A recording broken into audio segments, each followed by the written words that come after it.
You're listening to the Surgeons of Horror podcast. Hello, welcome to the Surgeons of Horror podcast. Its purpose is to dissect and discuss classic horror films, both old and also new. Part of the things that we've been doing in the past is to talk about those key franchise movies within the horror genre. And the one that kicked it off for us when we first started talking about these films that we've come to love was Friday the 13th. And we are now 3 in. We've done parts 2 and 3. And we're now going to have the opportunity to talk about a bit of a combination. We're going to talk about part 4, 5, and 6. And we're going to call it the Tommy Jarvis years. Because he's like the central kind of character that links these three together. So I'll introduce ourselves, as I always do. I'm your lead host for the podcast, Paul Farrell, and I'm joined, as always, for the Friday the 13th discussions with Miles Davies. Welcome, Miles. Welcome. Thank you. Good to have you back, buddy, and talking about all things Jason. And yeah, we were talking offline, weren't we, just before this? That these are an interesting combination in itself, and I guess we'll get into the nuts and bolts or the bloods and guts of the films in a sec. But just to kind of overshadow this, or before we delve into it, it's an interesting mix, isn't it? And yes, I've mentioned that the character Tommy Jarvis links them, and that's how we're going to, for this podcast in particular, is how we're going to kind of talk through the narrative, as it were, that links these three films together. But it's interesting, isn't it? Because the movies are very different in both style and substance as you go through it, and I guess and it's it'll be up for debate. It'll be interesting to see what people's views are of these movies online, and I'd love people to kind of reach out, touch base with us on our usual Facebook, Instagram, and on the website, or however you want to contact us through Twitter, whatever your social handle is. Kind of reach out to us and let us know your thoughts on these movies in particular. But we will talk about the first one, which was so this one's was called Friday the 13th, the final chapter. And look, I think this was when Frank Mancuso Jr. is the producer that kind of ties all these kind of films together. He's been kind of the linchpin, as it were, for all these films as they've come out. Yeah. And I think, in all honesty, this was what they wanted. They wanted this to be Jason's swan song. This is the way that they were going to bow him out and move the genre. If they were going to do any more, they were going to move it away from Jason, essentially. Yeah. Which is interesting when you know of that and you know what the next installment. What happens in the next installment?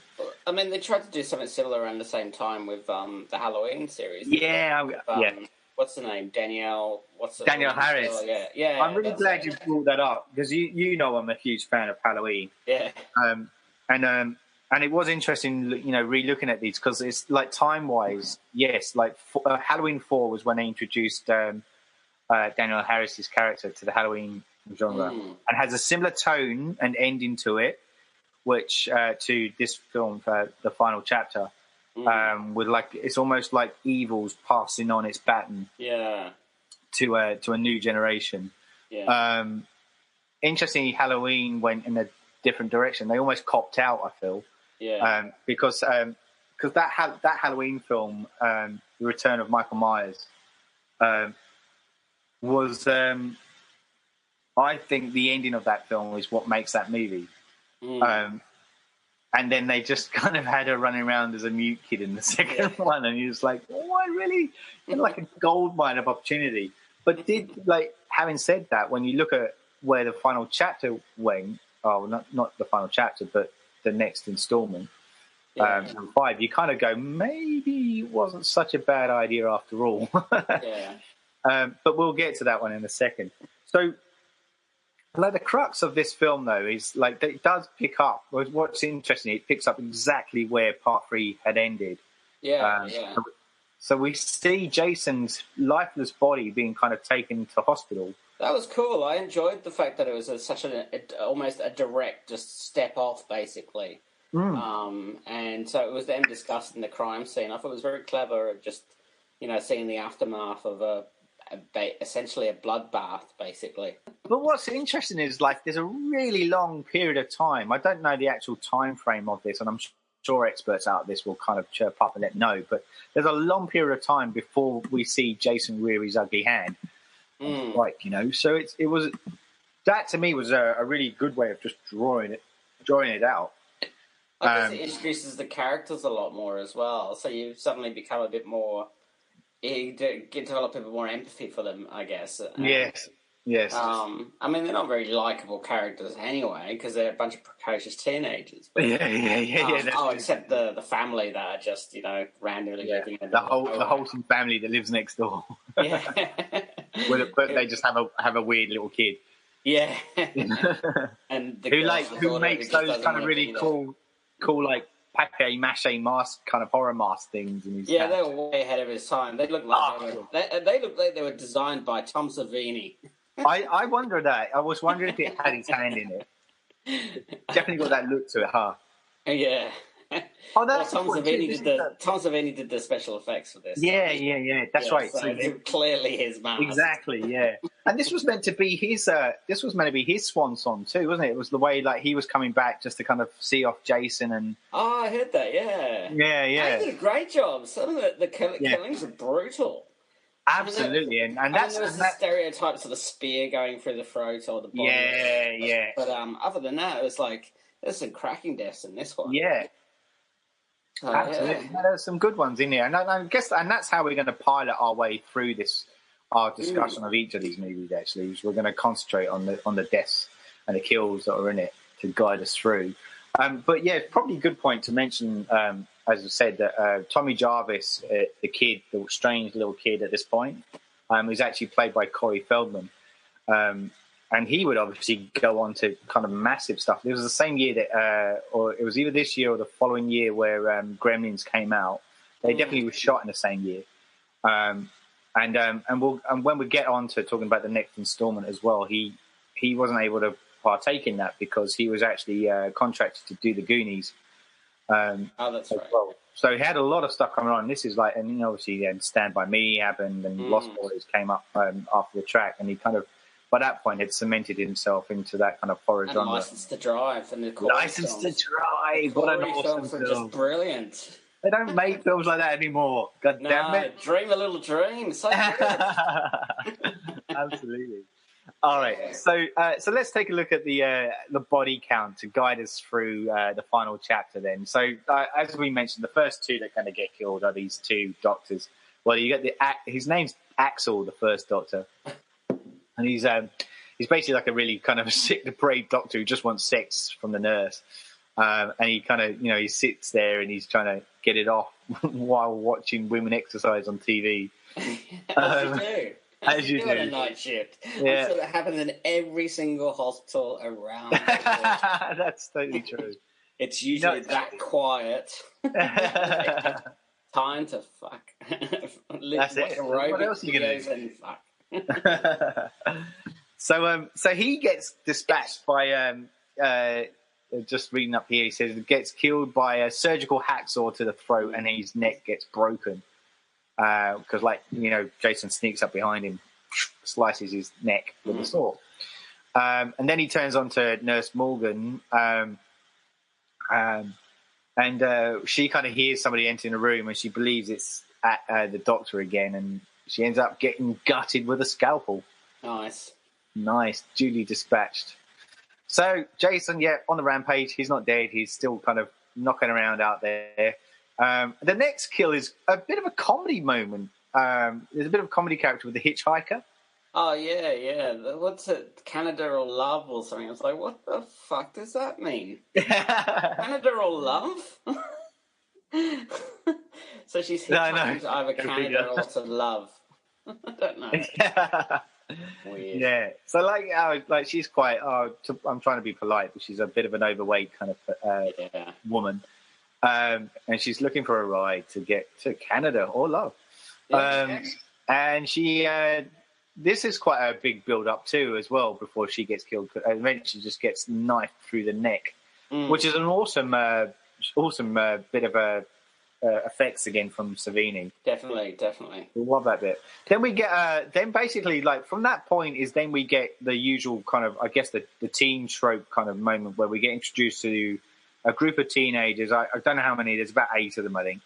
And they're going to kind of camp out in this cabin in the back of Beyond. And it just happens to be next door to the Jarvis's house as well. And this is where we kind of pretty much predominantly lay the rest of the film is centered around this location. So we're introduced to a whole plethora of characters. They're all kind of like horny teens, essentially. Cabin in the woods. Cabin in the woods, that's right. And amongst these is at the time, pretty little-known kind of actor, Crispin Glover. Yeah. Who plays the character of Jimmy. This was like a year before Back to the Future. Yes, it was. It was like dead on a year. Like this, we're talking about the cusp of. It's funny how this happens in horror films as well. Normally, the ones that are kind of like a bit later down in the franchises, you know, you get these kind of actors that are on the tipping point, and we kind of mentioned it in our Evil Dead discussion with Embeth Davids, kind of like launching off of the back of Army of Darkness. But you know, you just need to look at like the likes of Renée Zellweger and Matthew McConaughey, Jennifer Aniston, and all these kind of people. Yeah, so many. He plays a character called Jimmy, and what's interesting about this is like there was I guess at the time the other known actor was the guy that played Ted, and he was known from his kind of TV career really. But the two of them kind of hit off really well and were able to ad-lib a lot of the stuff. And you kind of see that if you rewatch it, there's a good kind of energy between the two. And it kind of allows Crispin Glover to be the kind of the freak that he brings to his characters and his quirkiness. But yeah, it's kind of cool to see him, and we'll get onto him in a bit. But the first unlucky kind of person to get killed. There is a couple, isn't there? There's a significant couple, Samantha and Paul, and they go off and do.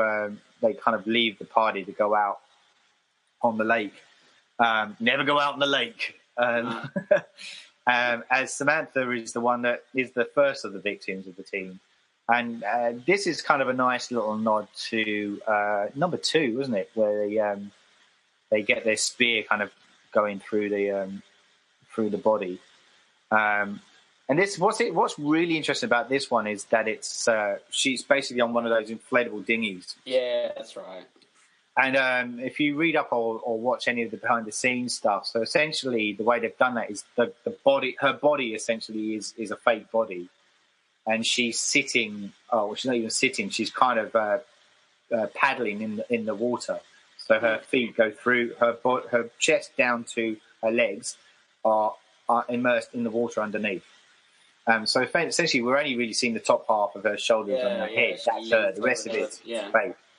But that meant she was actually doing that, swimming in that freezing cold water, and she actually got hypothermia as a result of her due diligence to performing.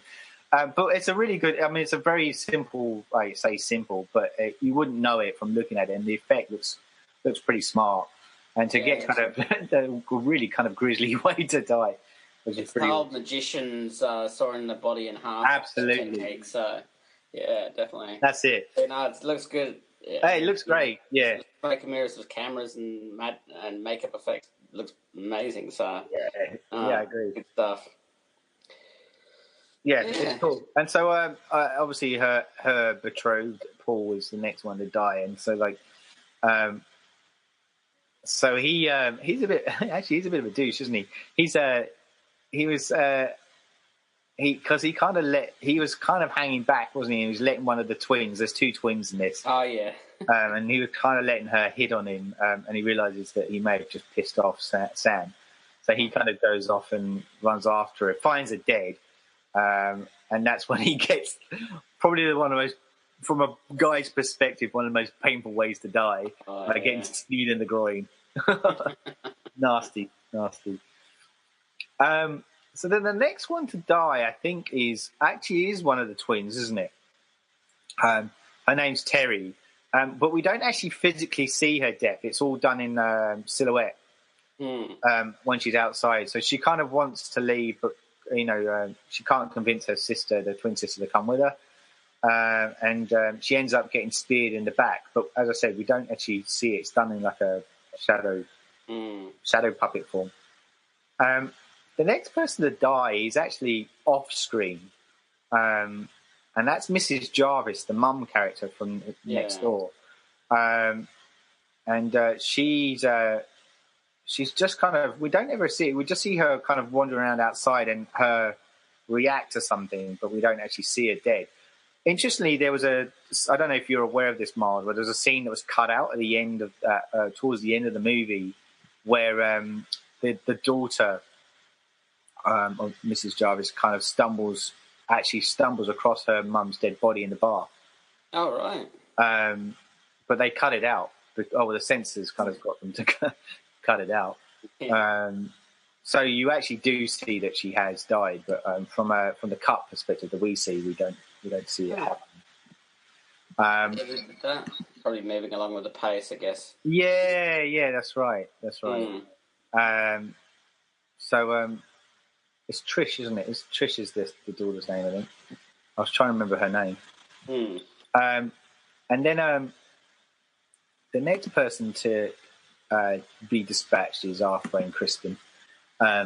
In a really quite awesome, again, beautiful special effects again. But it's quite a funny moment initially because he's trying to he's had sex with the other teenager upstairs. So he comes down and he's looking for the corkscrew. And Jason duly obliges by shoving the corkscrew through his hand just before he slings the cleaver into his face. That's such an awesome shot, that moment. Yeah, really, really cool. Then we get Tina. She's the next one to go. So she's the other twin. Mm-hmm. And she basically gets thrown out the window of the bedroom and plunges to her death on the car underneath. That's obviously done by a stunt woman, and in that particular scene. Then we get the next death is the death of Ted. Now he's the one that initially he thinks he's going to get laid, but doesn't. Kind of gets snubbed. The one who sits there watching the he's the one watching the old film on his. He's having a great time doing it. As well. He's just sitting there, just having a good giggle to himself. Because he's smoking a joint too. And what's interesting is that he's a method actor, and he said that he was smoking one, and he just said that it just really fucked with his head, and he kind of thought maybe I shouldn't have done this. The acting was perfect. He looked really stoned. I think because he was. But what's interesting about this too, that scene. So as I said, he's watching he's kind of like in the basement, isn't he? Watching the old kind of cine film projection happening, and it kind of reminded me of the new It film. When they're doing that, and I wonder if subconsciously or if that was deliberate on their part to kind of if they were subconsciously inspired by this movie or not, because there was that moment. Yeah, the setup's quite similar. It goes up to the screen and then it goes white and then it starts. Obviously, the difference with this is he turns around and you expect Jason to advance in front of him, but Jason's actually behind the screen, and kills him through the screen, which is kind of cool. It made me wonder how he fucked with the projector. Yeah. If he's behind the screen, he doesn't move that fast. I've never seen him move that fast. No, not really. Usually he sort of lumbers behind people with a big fucking axe or a machete, so... I think he was a bit of a lithe Jason in this one. Yeah. Ninja Jason. That's it. So then we get the next couple, basically. We're kind of whittling down now. There's only two couples left, plus the sister and brother act. One of them obviously being Tommy Jarvis, and so so Doug's the first one to die, and they were quite a sweet couple in this from memory, and Yeah, Doug, unfortunately, is the guy that kind of is in the shower, and he basically just gets his face crushed against the porcelain tile with Jason's bare hands. Pretty awesome but gruesome kind of death scene, that one. And then we get poor Sarah. So, like, she's, was a virgin, not so more. Had sex for the first time, and then, starting to feel those early twinges of love. Only to kind of get killed by an axe to the chest by Jason. It's the plot to It Follows all over again, isn't it? Oh, yeah, that's it. You know it. Oh, no, and I've forgotten. Like, I've missed one other character. But I was, he's the next one to die, but I completely forgot about him. So he's the Rob character. So he kind of crops up, and I don't know if you remember, he gets a lift from the Jarvises into town. Yeah. He sleeps in the tent. Yeah, that's right. He sleeps in a tent, and there's one point where he kind of rips open the tent, and he's got a machete, and there's like this misdirect, and you think, oh, is it him? And it's not Jason, and all this stuff. He's the brother of the girl that got killed in the second. That's it. That's right. He dies in. His sister gets died. Not that you'd know it. They never mention it in the film. He just says she's out hunting bears. And little Tommy's kind of like, I don't buy that. One iota. But yeah, so like, unfortunately, he also kind of dies at the wrath of Jason. But he does kind of put up his a bit of a fight, I guess. And he was kind of a bit on I don't know if he was blinded by vengeance or not, but yeah, he actually gets killed by a garden kind of harrow, I think it's called, to the throat. And that's how he's kind of killed off. So basically, like, the climax of the movie then is so we're back to the Jarvis's house next door. All the teenagers are all dead, and it's down to Trish and the Jarvis underlings. Yeah, that's right, to kind of survive, and Tommy. Tommy gets really clever, I guess. He knows the history of Jason. So that's right. He's obviously kind of really clued up a bit, isn't he? And that is what's interesting about his character. He does show some smarts here, and he's the only. If you look at the entire franchise, the Tommy character is the only male protagonist in the Jason films as well, which is interesting because you don't really see that in horror films. It's normally like the female. The female, yeah. The only exception was probably in Freddy 2. Nightmare on Elm Street 2, Freddy's Revenge. But that was a whole different complex story. Yeah. But what I did find that quite interesting. And so he is really quite smart. He's obviously clued up on horror and on the Jason backstory. But the interesting thing is, Jason breaks into the house, essentially. He just breaks through the wall or breaks through the wall. Oh, no, does he throw a body through the window again? So it's a bit of that's a nod to the first film. And then, he breaks in, and then, and I remember, I was watching a thing with Corey Feldman was talking about this, and he said he was genuinely actually scared in that moment. Because he's just kind of this overbearing kind of character.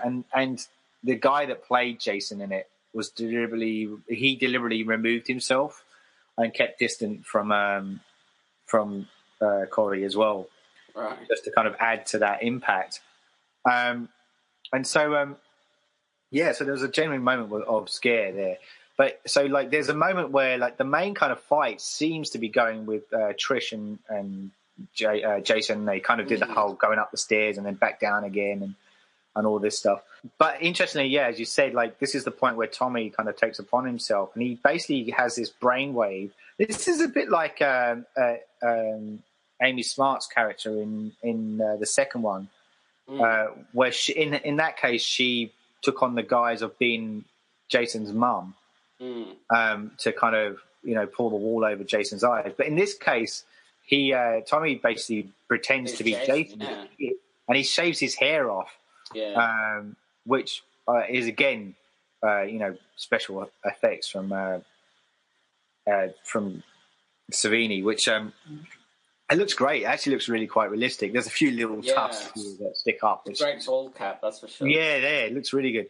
And it basically he just goes kind of fucking nuts on him, and turns the tables and just starts kind of stabbing him to death. Essentially, there's a bit where that initial machete to the head, is just awesome because he just slides down it and it digs even deeper into his skull. That's just gross. Yeah, and by any standards, anybody would be dead by then. Yes. Half his head has disappeared. But suddenly, as you said, Tommy's character just goes mental and just slashing away at the sort of the twitching corpse, basically, because he moves his hand. But apparently Corey Feldman was really sick as well. When that was shot, and you could see, if you look back, you think it's makeup, but if you look at his eyes, that's actually they're really red, and that's actually him. He's just really not well, and he basically just said he put every ounce of his energy into it at the end. While he's shouting "Die, die!" So then we kind of get like the very quick kind of cut. End to the film where they're at the hospital. Trish and Tommy are at the hospital. Tommy's visits. Tommy goes to visit Trish, and he rushes in. They have an embrace, and then there's like this moment where he just looks straight ahead of the camera and with a very kind of sinister look. Again, like we said at the head of the discussion, like passing on that baton of evil. It's the Antoine Doinel 400 blows frame. Oh, you're going highbrow on me there, Miles. Hey, in the third movie that we're discussing, this they mentioned Sartre. So yeah, that's true. That's so true. But I love a highbrow trilogy, mate. Not a trilogy, but a highbrow series of films. Yeah, it is. It's so been very misunderstood. It is. Yeah, more's a shame. So look, and that's how that film ends. So what was your kind of your feeling of this movie when you first?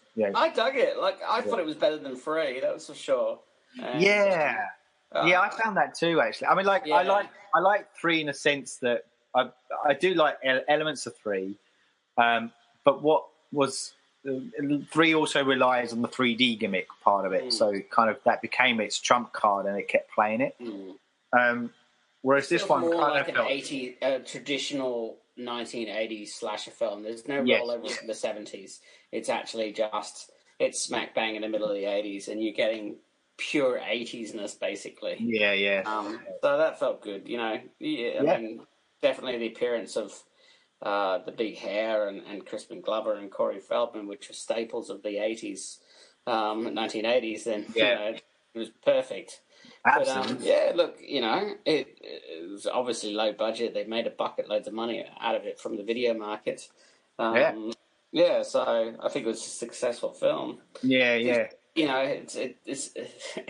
did what's written on the box, basically. So that's the thing. That's the thing. I think which is to its credit, it did exactly that. It did what it was supposed to do. We should have mentioned that it was directed by Joseph Zito as well, just to kind of do a nod to him. And you're right, it came out in 1984, so right in the middle of the 80s. It was made around about $2.5 million budget, but then it kind of made over like 30 odd million. And it would have cashed in on the whole VHS video. For sure. Well, it was prime time for it. So yeah. And Savini did an amazing job. The special effects are just some of the best. Every time I watch one of his films, I don't know why, but every time I still get so blown away by the. I'm a huge fan of real special effects. Anyway, he just has so much fun doing it. You can see that, huh? Yeah. I went to the a night with Tom Savini at the Vanguard at Newtown a few years ago, and it was so random. It cost virtually nothing. Yes. And I think he only did it so he could write off his holiday because he had a very young girl. He had a very young girlfriend in Australia. Okay. And who he met through tutoring some guys within the special effects makeup course at I think the Academy of Makeup or something. Sure. And so I think it was a way of him writing off in his tax, a holiday to Australia during summertime. And he just did this like really cheesy presentation where he went through all of his movies, his life experiences and stuff in a really haphazard, non-structural way, basically. But it was good and it was a lot of fun. And he had fun, and he was just basically, you'd see every single time he talked about a movie like that he liked, his eyes lit up, and you could tell he had a lot of fun doing this. Yeah. Absolutely. And who wouldn't, And even the stuff, like his acting stuff, he gets to do some absolutely awesome stuff. He just finished doing Django Unchained. Oh, no, was it Django Unchained? Yeah, Django Unchained with Tarantino. And he was like, I've just got on the set with DiCaprio and Tarantino and my old friend Tarantino. And it was like, man, you got a life. You're blessed. Absolutely. You fuck around with horror makeup and Tarantino. I seriously would love to learn special effects. I would just, I'll be in my element. So look, I know we so that kind of obviously concludes the final chapter, as I said, but it wouldn't be the final chapter. And we are kind of skirting around the fact that the next installment was to come.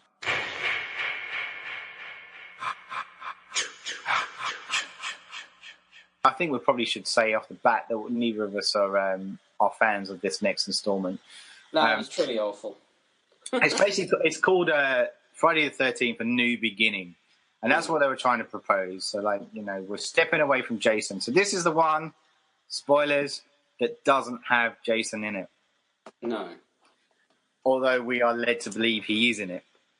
So we do continue with Tommy Jarvis. At the very beginning, there is a cameo from Corey. Because I'm pretty sure he wasn't able to. I'm sure he was contracted to do Goonies, which is why he wasn't able to, completely do it. So in steps John Shepherd to play the role of Tommy Jarvis, a lot older now, obviously. And in a nutshell, this film is kind of based around a halfway house, isn't it? Yeah. So there's a few kind of delinquents that are housed together. Run by the guy who influenced Indiana Jones.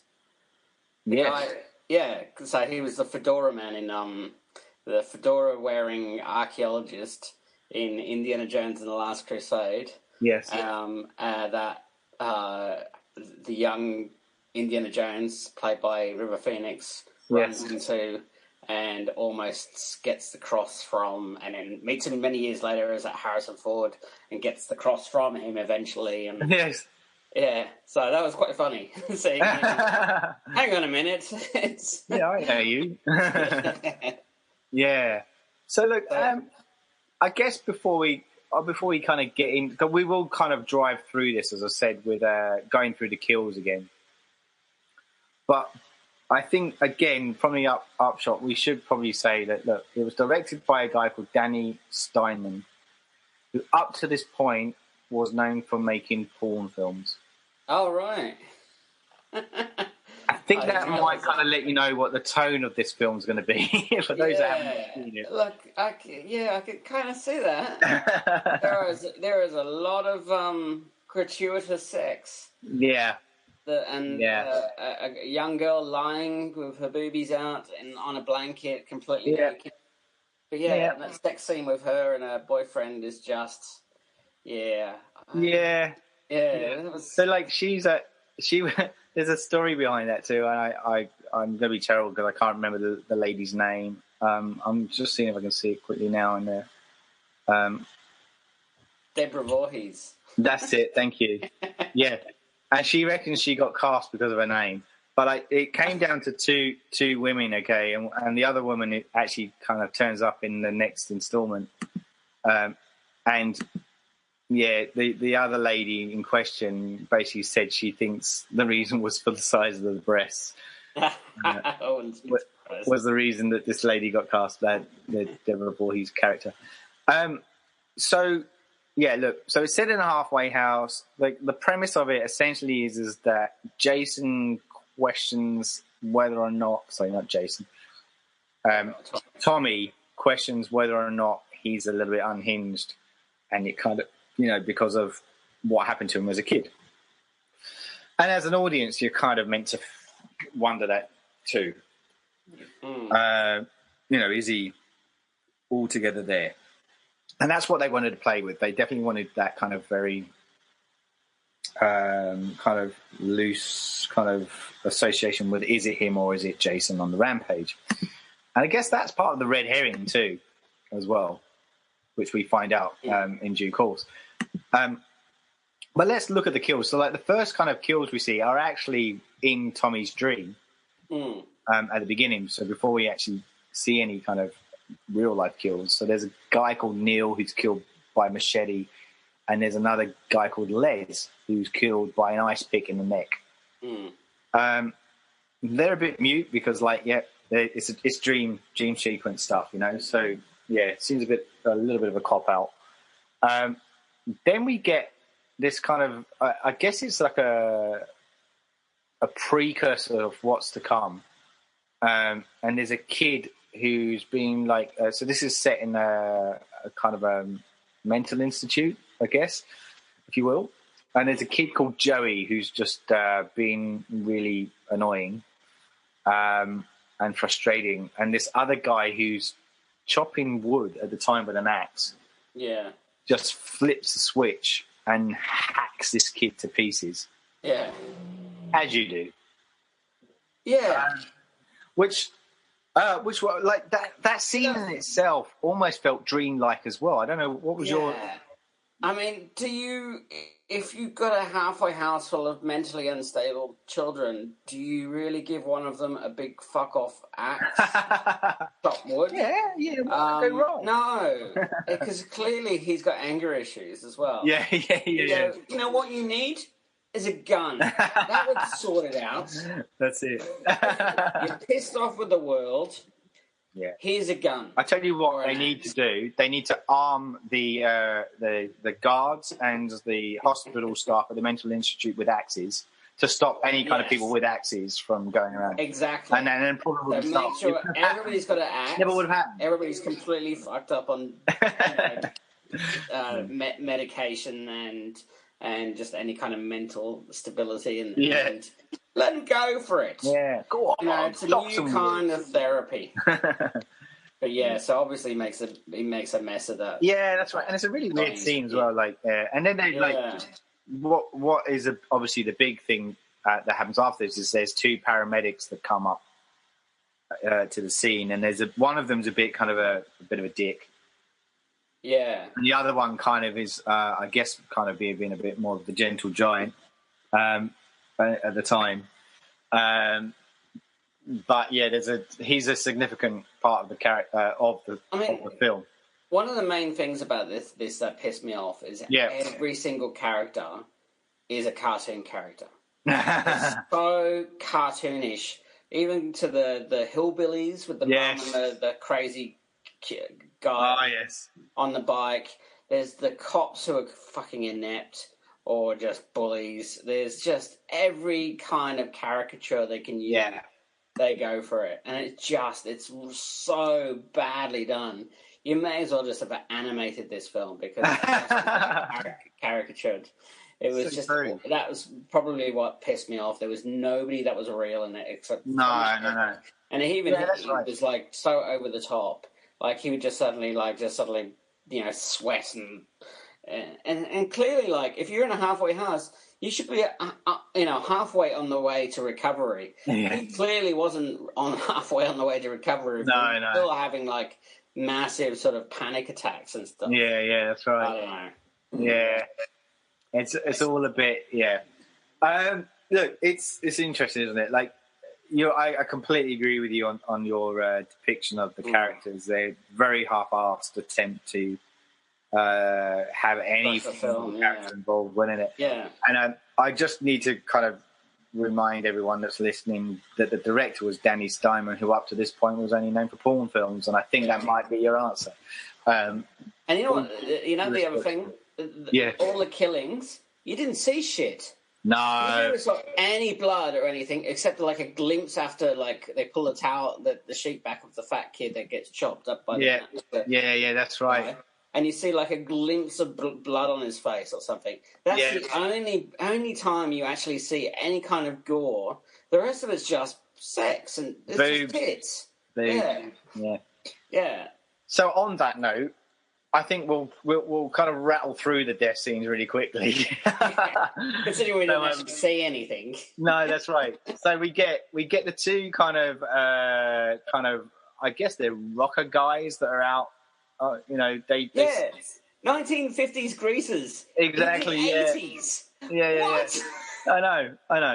And then if it worked for Grease, then surely. But yeah, look, there's been like, I think this is a bit kind of a long bow, but like there's been hints that they were the first gay couple to have been killed in the Jason franchise. I don't know about that.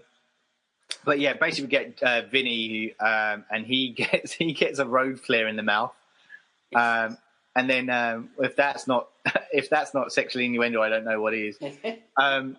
And then we get Pete, who's basically the friend of Vinny, and he gets his throat slashed with a machete in the car.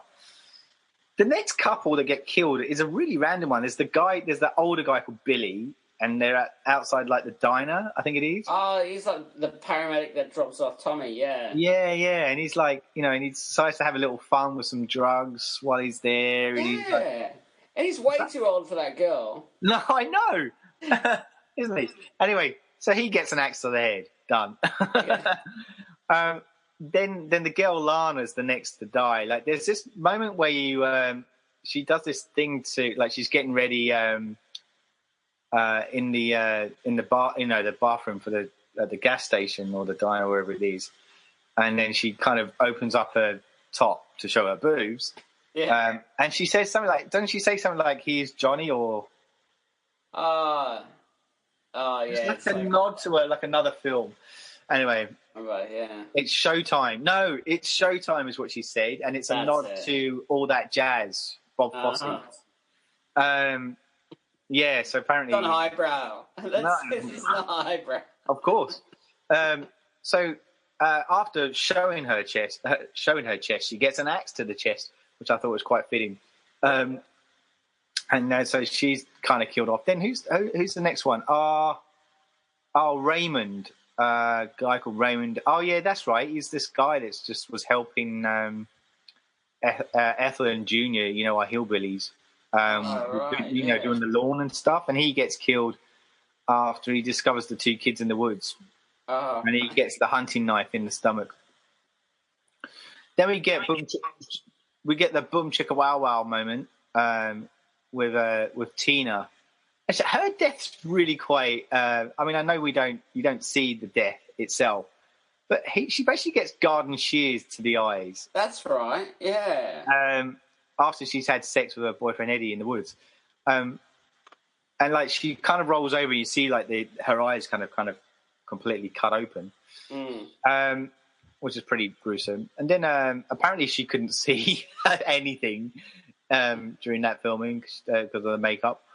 Then her boyfriend Eddie's like, this is probably the one death that people do remember from this film is Eddie's character who gets his head crushed with a leather strap. Yeah. Around his eyes essentially. But they cut away far too soon and don't they do see anything as well. Yeah, you start to just about start to hear the bone crunching, and then they. It's quite badly directed that, they could have actually done a bit more to it than I agree. They did, so, yeah. Yeah. So then we get Anita. So she's the girl and the guy, basically. The guy, Demon, the guy that plays Demon, he's in Night of the Living Dead. Oh, yeah. And so, they're kind of playing around, and he's in the toilet at the time, I think. So he's all black kid's brother. Yeah. Yeah. That's right. And they randomly just go and visit him in his bus, with the girl who actually doesn't move. She just lies there the whole time. Oh yeah, that's right. Clearly, just injected an 8-ball or something. That's it. So then Nita, the girlfriend of Demon, gets killed next. How does she get? Oh, she gets her throat slashed. That's right. And then Demon's the one that's in the outhouse, and he's kind of can hear the rattling around, and he thinks it's his girlfriend on the outside, but it's Jason. And he ends up getting killed by a spear, which breaks through the outhouse wall, killing him. Then we get, I think we probably wanted him dead way before that, but Junior riding around on his bike outside, calling out to his mum, hillbilly. This is the hillbilly kid. And he gets decapitated by a cleaver, essentially. That's right. But you're just like, yeah, right. And then the mum's the next one, the Ethel character. She gets a cleaver in the head, and ends up her face falls straight into the stew that she's been cooking. Then who's next that gets killed? Then we get it seems like. Do you know what this is? This is the other thing too. There's a lot more deaths in this film. I think they upped the ante to it's something like 20 odd deaths. It's the most kills up to that point in the franchise, and they're all a bit forgettable, really. They are, because as I said, you don't really see anything. You see the after effects, but you don't actually see any of the masterful sort of Savini-esque brutality. Basically, you see a little bit of blood on the actual corpse or whatever, and that's pretty much it.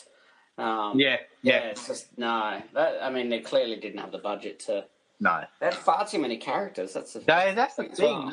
Trying to stretch it out way too thin. Oh yeah. If they'd stuck just with the halfway house kids, that would have been great. But I reckon the same kind of tone with the previous movie as well. It's all in one location. Yeah.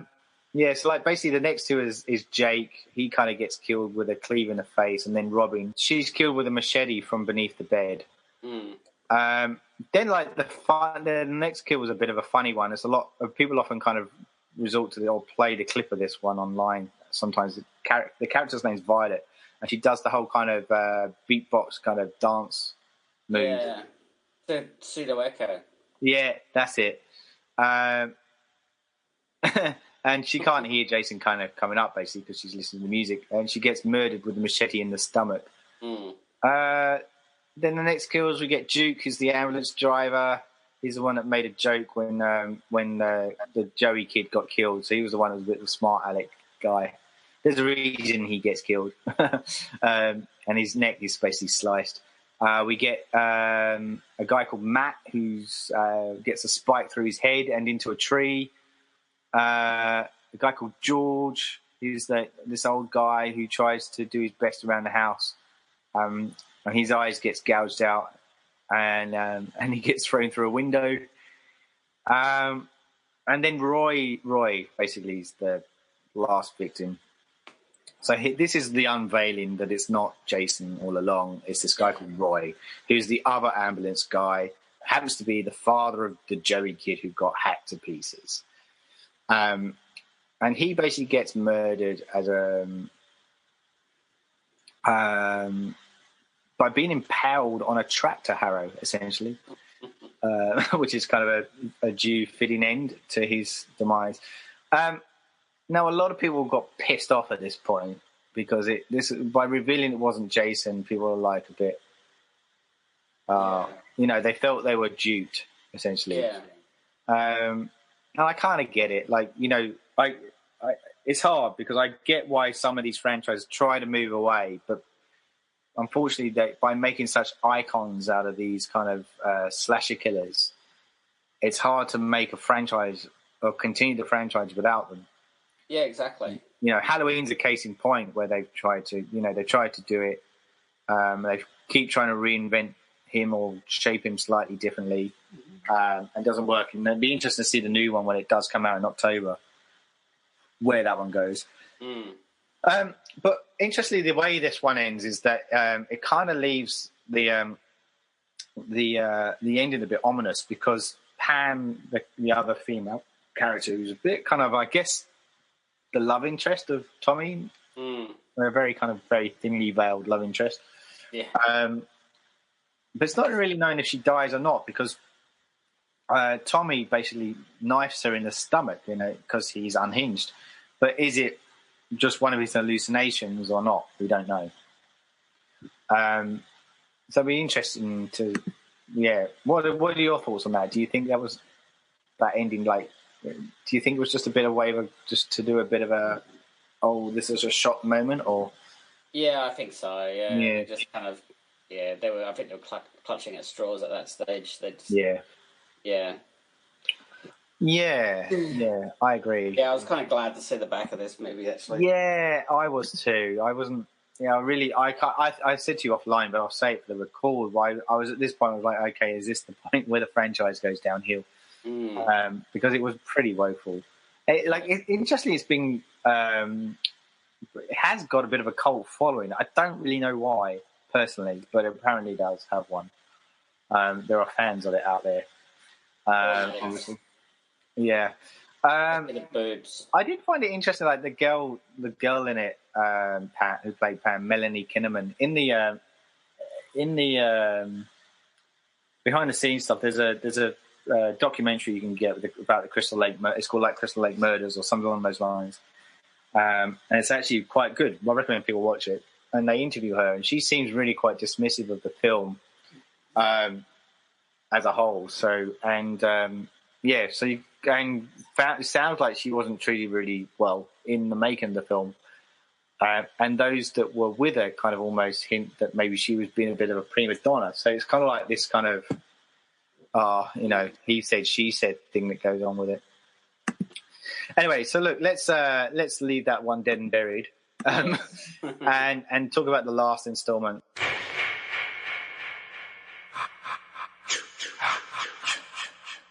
This one was called Jason Lives, and it's part 7. And no surprise that they bring back Jason properly for this one. Yeah. You can't keep a good guy down. This one would continue with the Tommy character again, as I said, and that's why we're grouping these 3 together. He again is the protagonist in the movie. And again, similarly, they do play with the whole notion of, like, is he unhinged or not in this? And, like, the sheriff character, for instance, is the one that talks about how he doesn't believe him. He thinks he should be locked up, when Tommy's the one that's saying that Jason's on the loose again. But yeah, let's crack through this. What I will say at the top end of this one too is that it was directed by Tom McLaughlin, and he basically, when he came into this movie, he wanted to do almost a bit of an homage to the old Universal films, and particularly like Frankenstein, and which is why basically the way Jason is brought back to life in this one is that he gets struck by lightning from a spear that Tommy has shoved through him. And it resurrects him. So that's a kind of a big... I quite liked. I thought it was quite good. And, any other movie series, you kind of would have gone, oh, for fuck's sake. But this one was actually, no, it's all right. No, I don't mind that. Because it was just well done, especially with all the maggots falling off him and whatnot. Yeah, that was a pretty cool... Yeah, that was good. It was just well done. And I think that's probably what made it a little bit more forgiving, I guess, of the lame-assness of it. But no, it was good, and they got him back. That's the main thing. So that's right. Yeah, they got him back. Yeah. So look, the way the film opens, as I said, is Tommy. We meet Tommy, and he's with his I guess psychic at the time, a guy called Alan, and they break into the graveyard where apparently this is going. You were alluding to earlier, is with where apparently Jason was buried, and you were saying about who buries a serial killer. Yeah. Oh, and I should note as well that the sheriff's name is Mike Garris in this as well, which is a nod to another film director veteran. So Tommy and Alan kind of break in. They dig up the body, break up. Sorry, they dig up the grave, they open up the coffin and there's Jason. And he's not convinced he's dead, so he impales him with this thing, and that's what resurrects him when the lightning strikes. And, You'd never go to a serial killer's graveyard when it was. Yeah, maybe there is. Thunderstorm. Oh, yeah, that's right, too. Yeah, that was awesome. So unfortunately, the first victim is going to be our good friend Alan, who's kind of joined. So we do hear that Tommy has come out of of a mental hospital essentially, and his friend Alan's there with him. And so basically, he gets his when Jason's resurrected, he basically punches his hand through Alan's chest and pulls his heart out. Which I love that shot. That's a great technique. He's got he's a badass. It just sets a standard from then on. It does. It actually does. He's a fucking badass. Yeah. No, it's really good. And so the next bit was Tommy manages to kind of obviously escape with Jason in pursuit, but our victims essentially for the next section is are the camp directors again.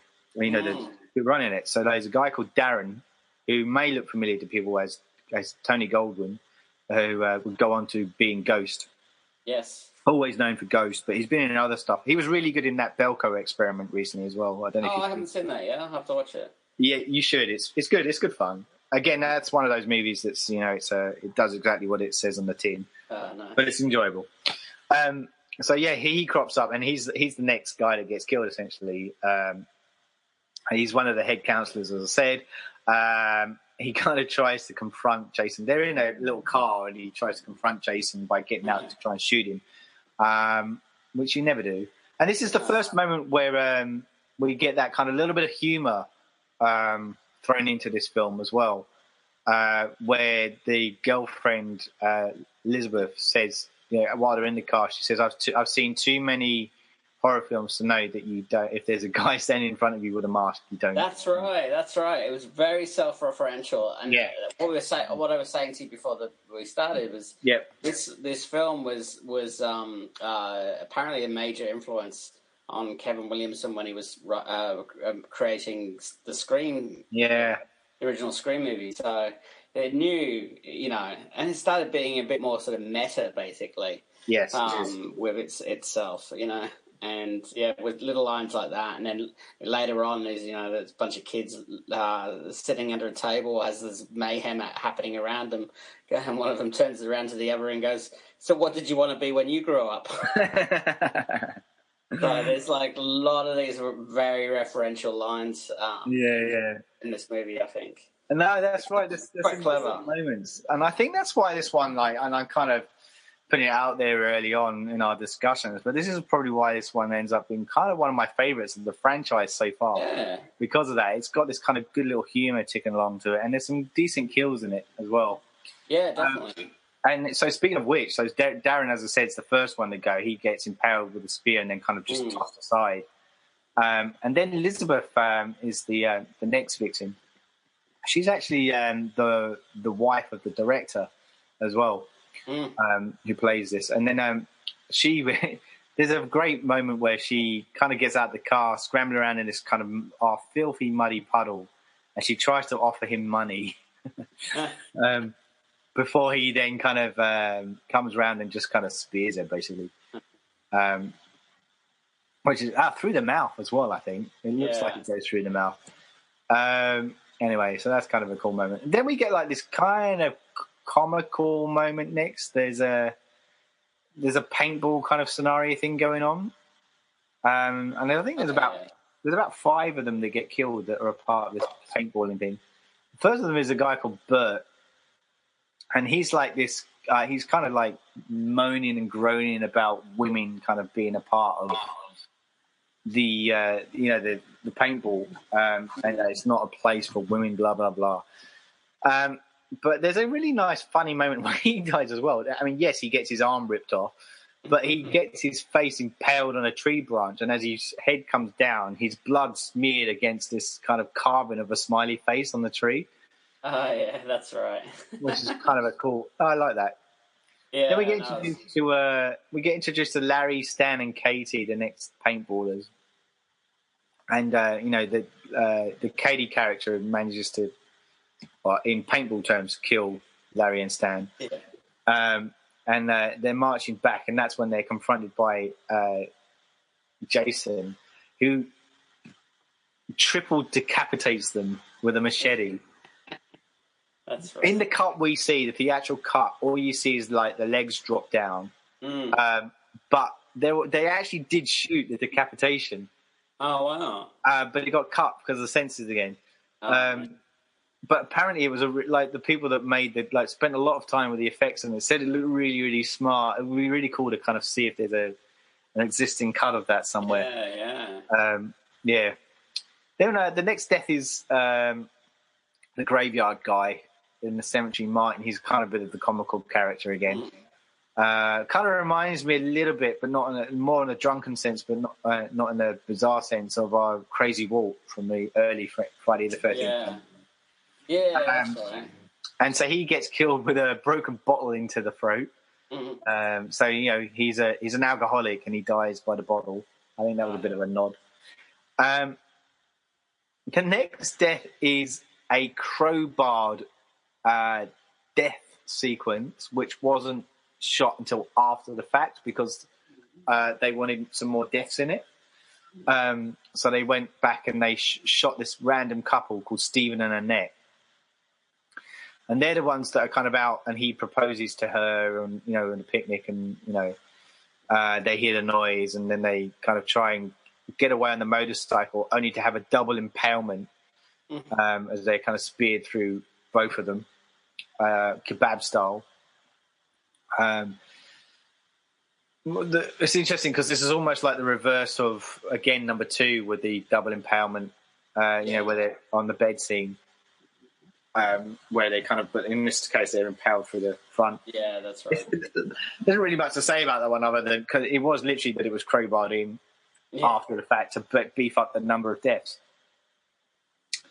The next death sequence is okay. So you got Nikki and Court. So they're the ones that are shagging in the camper van, and they hear the noise from coming outside.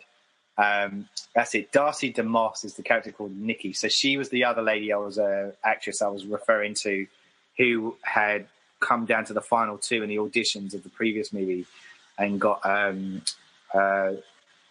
it didn't win the role in that instance, and it went to Deborah Voorhees instead. Big boobs. Oh, that's right. She was in Can't Buy Me Love. Yeah, she was Patty in Can't Buy Me Love. Yeah. So, absolutely. So she's the one that dies next, and so they're in this van. They don't realise Jason's in there with them, and there's this great, actually quite nicely tight shot where Jason comes up behind her, and then pulls her into the caravan's toilet cubicle, and you see her kind of writhing around inside, and it's shot from overhead. Before she then gets her face basically thrust into the side of the camper van, and you kind of see the silhouette of her face kind of jutting out from the outside of the RV. Yeah. And then Colt is the guy who's actually he's Johnny Travolta's nephew or cousin or somebody in real life. All right. The guy that plays Colt. I'm just going to try and check his name. Tommy Fridley, his name is, or Tom Fridley. And you kind of see it in his smile, actually, when you see him smiling. So if you ever watch it again. But yeah, he's like too busy impressed with his driving skills of going really fast in his camper van. And he gets impaled in the side of his head with a hunting knife. And then they get apparently one of the most expensive stunts as the caravan kind of flips over and turns over. And the only reason it's expensive is that they rigged this huge kind of solar panel thing on the top, purely because they just wanted to see it get smashed to smithereens. And that was one of the most expensive pieces of equipment that they had on set. And then we get the last of our paintballers, a comical kind of character called Roy. kind of little geeky kind of guy who's roaming around, and like there's hints that he's gotten killed earlier on, but he's basically his body gets discovered as bits and pieces found of him strewn all over the woods, so it kind of confirms that he's dead. Before we then, the climax of the film then centers around what's left of the young kids, not the young kids, the campers, who are at the camp. The counsellors. Sorry, I couldn't remember the name for them for a second. The young counsellors at the camp. Bearing in mind that the lady that's sorry, mine's gone blank. Megan, the character Megan, who's played by Jennifer Cook, who's the sheriff's daughter. She's supposed to be there too, but she kind of is hanging around the jail cell essentially, isn't she? Where Tommy gets brought in, so she kind of starts. They get a little bit of a love interest thing going on between these two. But she's supposed to be at the camp anyway. Instead, we've got the remainder of the crew that are there, and the first one to die is a girl called Sissy, and she thinks that some of the counselors are playing, some of the missing counselors are playing a joke on her, and she ends up getting her head twisted off, essentially, in a pretty grim move. And then the next death is Paula, who's kind of, at this point, she strikes me as a little bit like Adrian Curry's character in the first film. She's kind of a bit friendly, and you kind of think, oh, maybe she's the one that might come out of it. But she gets probably the most, not that we ever see her death, we just see it from outside and the blood splatter against the walls of the windows, I should say, of the cabin that she's in. Yeah. And one of the cops is the ones that kind of discovers all the blood everywhere in the room. And do you know what? It reminds me of, I don't know if you've ever seen the photos that came out of the death of Mary Kelly by the hands of Jack the Ripper. But it kind of reminds me of the photos that were in that, is just blood everywhere, essentially. Oh, right. Where I've never seen them, no.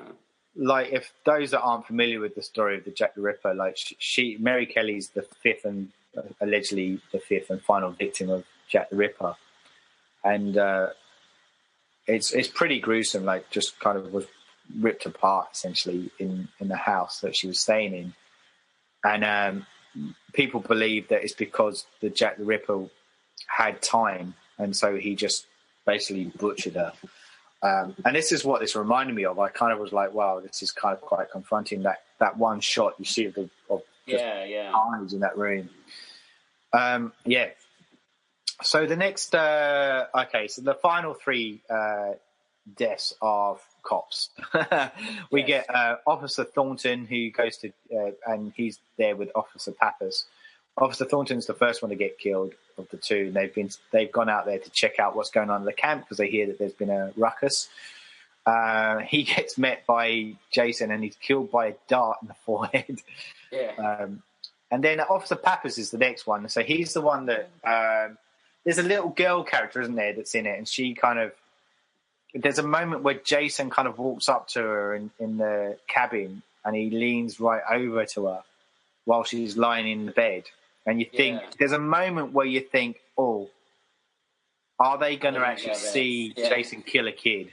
Yeah. And it's a really actually good tension moment before he then gets distracted with the cops turning up. He hears them and he goes off. But I thought that was a really fine moment there where you thought that was actually really, really well directed, that one moment. Yeah. So this young girl is the one that kind of finds Officer Pappas, and he's the one that says, it's okay, everything's going to be all right.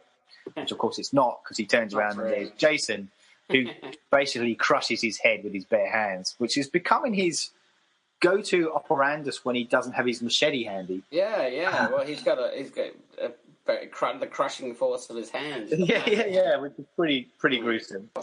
So the last death is the Sheriff Garris death. Oh, yeah, that's beautiful. And he's the one that never believed that the Tommy's story is true all along.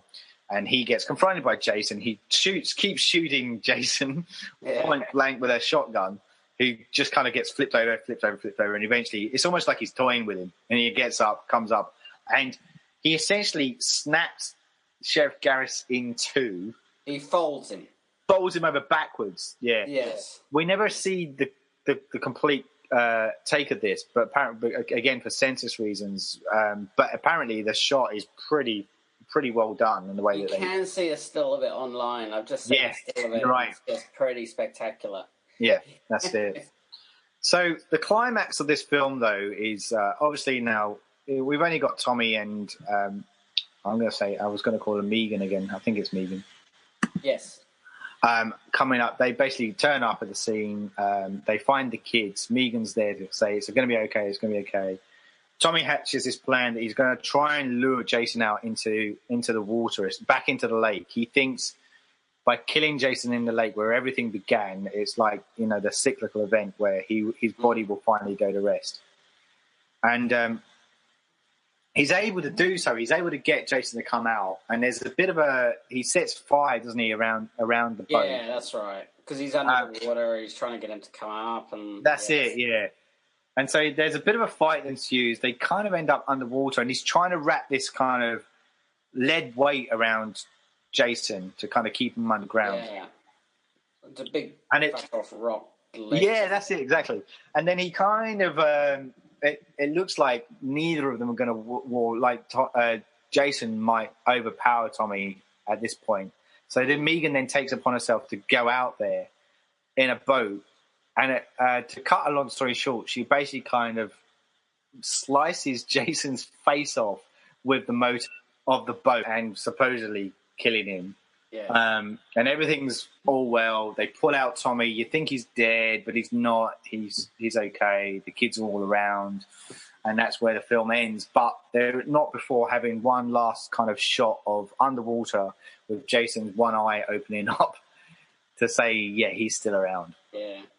And funnily enough, there's some cheeky pranksters recently who chained a mannequin of Jason to the bottom of that lake. Yeah, I love that. So for any divers that go underwater and they come face to face with Jason, basically. I love it. I think that is so genius on so many levels. I have to salute those. It's been there for years, apparently, and then suddenly suddenly somebody discovered it. Yeah. Like, you guys have played the long game.